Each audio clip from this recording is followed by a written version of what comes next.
Chaque année, l'ANAS fête la fête du secrétariat.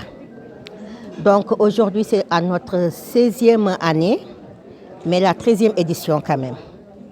Donc actuellement, nous la fêtons, vous avez vu tout à l'heure, et c'est jusqu'au soir. Parce que juste après votre départ, il y aura une formation. Parce que comme je dis tout le temps, l'ANAS, son credo, c'est la formation. La formation en continu. Je vais d'abord vous parler même du thème de la formation d'aujourd'hui. C'est le leadership de l'assistant et de la secrétaire. Charisme, confiance, posture.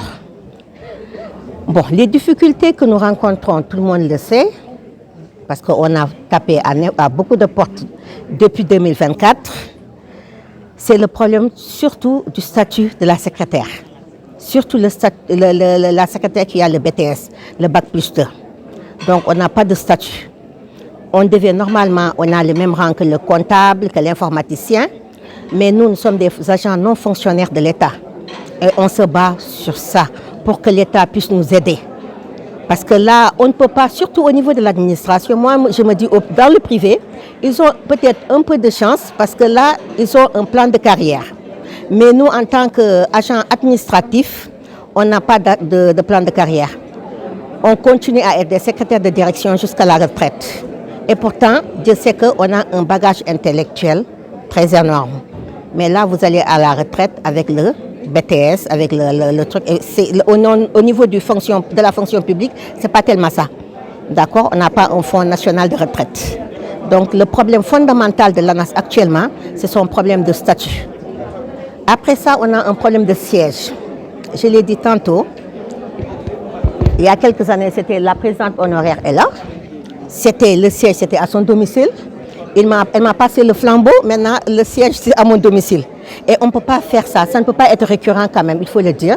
Il faut quand même qu'on puisse nous chercher quelque part où on trouvera, où l'ANAS aura son siège.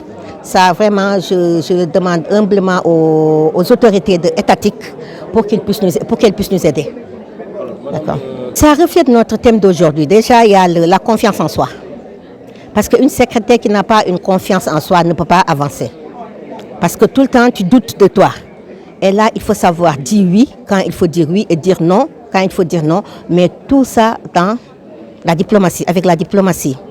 Voilà, donc il y a aussi, je vais dire plutôt la formation, parce que quelqu'un qui ne se forme pas recule. Et avec la nouvelle technologie actuellement, là, on avance. Donc il faut une formation permanente des secrétaires, de l'administration et même du public. Donc en général, du privé. Donc en général, c'est ça. Il faut une formation continue. D'accord ? Voilà. Et aussi, surtout que les autorités aussi nous entendent, parce que je me dis toujours, une personne, il faut la mettre à la place qu'il faut. Mais tu trouves des secrétaires, des gens qui ne sont pas secrétaires, qu'on mette à la place des secrétaires. C'est ce qui amène d'ailleurs tout le temps des problèmes au niveau des administrations. Les secrétaires ne sont pas sérieuses, les secrétaires ne se font pas bien leur travail parce qu'elles n'ont pas reçu cette éducation, cette formation qu'on a eue, que la secrétaire en tant que telle a eue. Donc si vous prenez quelqu'un là-bas dans le tas, vous l'amenez pour qu'elle gère votre agenda, votre service, mais c'est sûr qu'il y aura des failles. Et donc la formation est primordiale.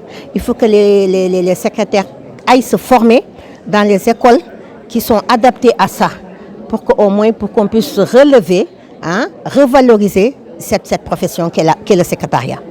Ce que je conseille quand même, de bien se préserver, comment on l'appelle encore, je veux qu'elle étudie. Parce qu'en général, elles sont trop pressées. Il faut aller jusqu'au bac, avoir le bac pour faire la formation de secrétariat de direction. Parce que là, vous voyez des fois, CEP, BFM, ils disent même, parce que je veux dire en général, ils arrêtent. Et là, c'est pas bon. Il faut aller se préserver, persévérer dans ce qu'ils font et aller jusqu'au bac, avoir le bac et faire le brevet de technicien supérieur. Et là, une fois qu'ils ont le bac, aller dans les formations qui sont vraiment habilitées à donner cette formation.